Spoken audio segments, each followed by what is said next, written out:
Uttar Pradesh SC ST आयोग के सदस्य राम नाईक मंगलवार को मथुरा आए।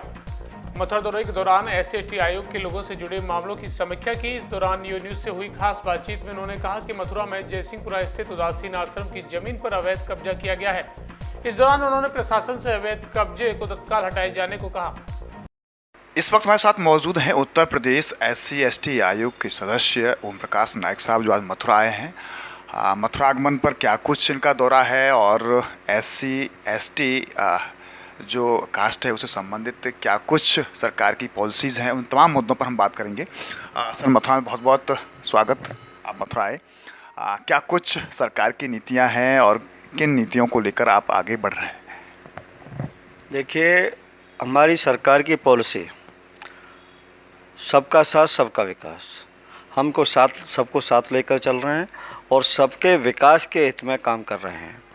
हमारे यहाँ पर कोई भी तबका हो, खासकर अनुसूचित जाति जनजाति तबके के लिए हमारी सरकार की कई योजनाएं, कई पॉलिसियां चल रही हैं और जिससे हमारे अनुसूचित जाति के भाइयों का, जनजाति के भाइयों का कल्याण हो रहा है। अगर हम बात करें, क्योंकि तमाम ऐसे कोटे की चीज़ें होती हैं, तो पिछली सरकार की अपेक्षा क्या माना जाए कि एससी एसटी जो जाति के लोग हैं, क्या उनके साथ में जो उनके हितों की योजना है क्रियान्वित सही से हो पा रही हैं या कितना अभी समय उनमें लगेगा? देखिए, जब से हमारी सरकार ये बनी है और योगी जी मुख्यमंत्री बने हैं, तब से मैं समझता हूँ कि जो हमारे अनुसूचित जाति और जनजाति के लोगों के हित के लिए जितने भी कार्यक्रम हैं वो निश्चित तौर पर फ्लोर पर पहुंच रहे हैं और उनको काफ़ी लाभ मिल रहा है और हर दृष्टि से उनकी सुरक्षा से लेकर के उनके विकास से हित में, सारे हित में उनका कार्य हो रहा है। कई तमाम ऐसे मामले हैं, कितने ऐसे मामले हैं कि जो एससी एसटी को लेकर जो सुरक्षा की दृष्टि से पिछली सरकार की तुलना में कम हुए हैं? कितना आंकड़ा अभी यह ऐसा है? निश्चित तौर पर पिछली सरकार में और इस सरकार में ज़मीन आसमान का अंतर है। इस सरकार में अनुसूचित जाति और जनजाति के लोगों के ऊपर अत्याचार में बहुत ही गिरावट आई है। इनके ऊपर जो पहले अत्याचार होते रहते थे उसमें काफ़ी गिरावट आई है और सरकार पूरी तरीके से सजग है और कानूनन और कानूनी प्रक्रिया के तहत और उनको पूरा संरक्षण मिल रहा है। तो क्या माना जाए कि पिछली सरकारों में संरक्षण नहीं मिलता था? नहीं, अपेक्षा पिछली सरकारों में मिलता था, लेकिन उनकी अपेक्षा हमारी सरकार बेहतर कार्य कर रही है। ऐसी कौन कौन सी योजनाएं हैं कि जो एससी और एसटी के लोगों के लिए खासतौर पर सरकार उनको दे रही है? देखिए, शिक्षा के क्षेत्र में हो या उनके विकास के क्षेत्र में हो, आज आप बताइए, जितने भी हमने जनधन के खाते हों या इनको मतलब गैस कनेक्शन हो या उनको आवासीय सुविधा हो, ये जितने भी अधिक से अधिक जो प्रोग्राम हैं वो सारे के सारे अनुसूचित जाति और जनजाति के लोगों के कल्याण के लिए बनाए गए। एससी एसटी आयोग के काम खासतौर पर एससी एसटी जाति के लोगों के हितों के लिए काम करना है। अभी आपके माध्यम से क्या ऐसे काम हैं कि जो सीधे तौर पर उन लोगों तक पहुंचने चाहिए और जिनका प्रचार प्रसार आप करते हैं? कैसे ऐसे कितने मामले हैं कि जो अभी तक लंबित हैं और जिनकी पहल आपके द्वारा की जा रही है?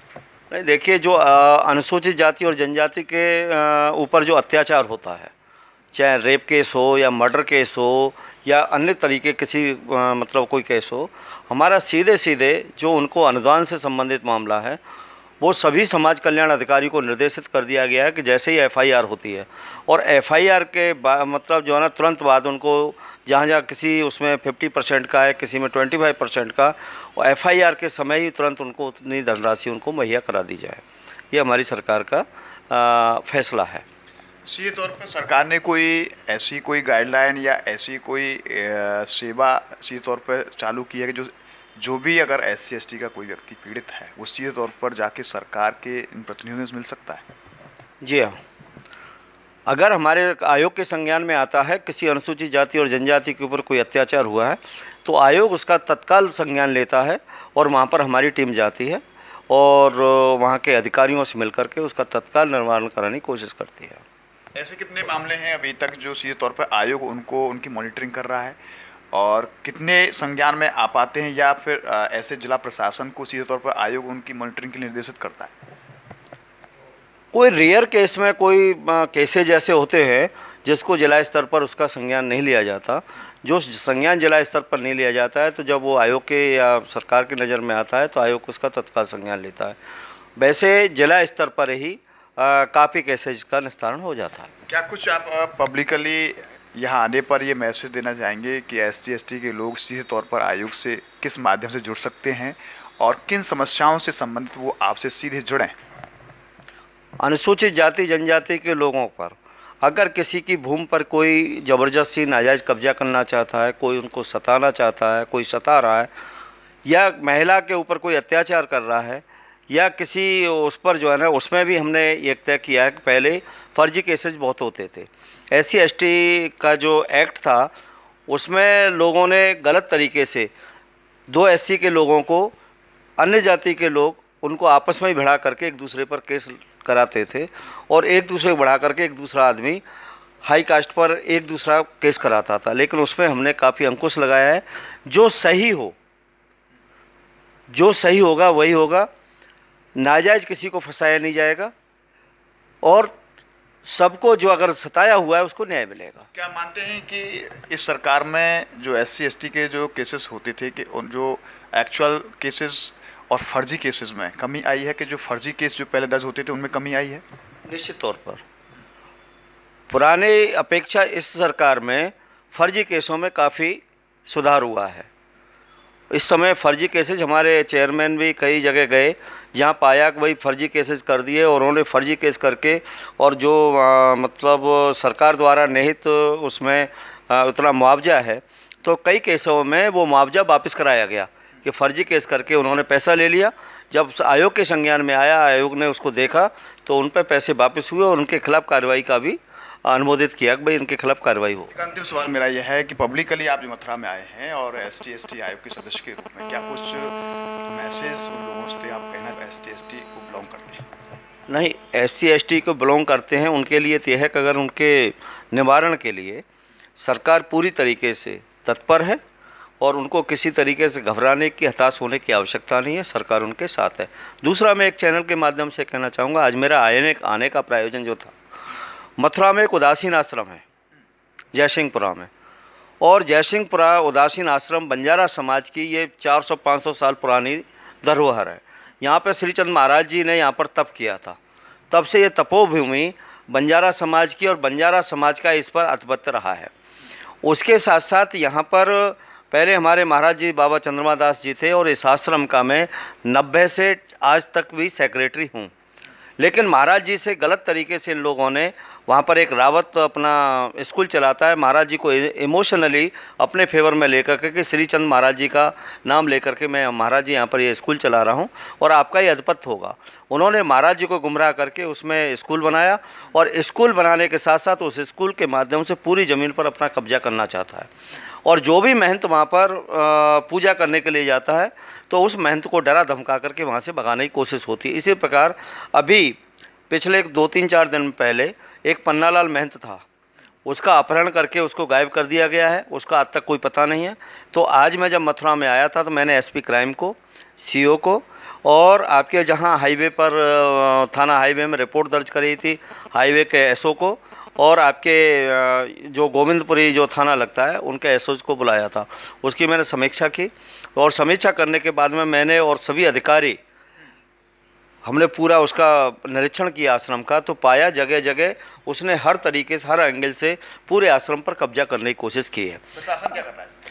आज मैं वही देखने के लिए आया था। प्रशासन को मैं वही, प्रशासन से भी मेरी बात हुई है, SDM भी वहाँ पर थे। तो जो नगर निगम के भी अधिकारी मैंने बुलाए थे कि जो नगर निगम में स्कूल के नाम से अभिलेखों में उसने अपना नाम दर्ज कराने की कोशिश की है, उसको तत्काल उस नाम को हटाया जाए। और मैं भी बिजली विभाग के लोगों से बात करूँगा कि वहाँ से विद्युत कनेक्शन जो रावत के नाम से उसको हटाया जाए, और जो रावत के नाम से वहाँ पर अभिलेखों में जहाँ भी जो भी नाम आए उनको तत्काल हटा दिया जाए। क्यों? नाम क्या है? पूरा नाम क्या है? विवेक रावत है, जो वहाँ पर श्रीचंद महाराज करके एक स्कूल चला रहा है, और वो स्कूल का रजिस्ट्रेशन दूसरी जगह पर है। लेकिन उन्होंने उस बिल्डिंग को घेरने के लिए बाबा जी को इमोशनली गुमराह करके, और मुझे डाउट है कि श्री चंद महाराज जी का जो आश्रम के माध्यम से वहाँ पर जो स्कूल स्थापित किया और बाबा की असामयिक मृत्यु उन्होंने स्लो पॉइजन दे करके हो सकता है कि बाबा चंद्रमा दास जी को उन्होंने मरवाया हो, क्योंकि उनकी नीयत पूरी तरीके से आज पुलिस प्रशासन ने भी देखा, सीओ ने माना, एसपी क्राइम थे उन्होंने माना, दोनों एसओज ने माना कि हाँ वाकई पूरी ज़मीन पर इसने कब्जा करने के उद्देश्य से काम किया है। धन्यवाद। बातचीत इस बार साथ रहे उत्तर प्रदेश SC/ST आयोग के सदस्य ओम प्रकाश नायक, जो अब मथुरा आए। सीधे तौर पर उन्होंने SC/ST लोगों के लिए तो सरकार की योजनाएं और उनके लाभ और उनके हितों के लिए बात कही। यहाँ आकर उन्होंने एक और बात कही कि वह जयसिंहपुरा में एक उदासीन आश्रम है, उस पर सीधे तौर पर कब्जा करने का आरोप लगाया और कहा कि प्रशासन द्वारा इस ओर अभी बहुत ज़्यादा ध्यान नहीं दिया गया है और सीधे तौर पर प्रशासन से मांग की है कि जो उदासीन आश्रम पर कब्जा किया गया इसकी जांच कराकर उसकी कार्रवाई की जाए। न्यूज़ का कैमरा पर्सन गोपाल जग्गा के साथ गोविंद भारद्वाज।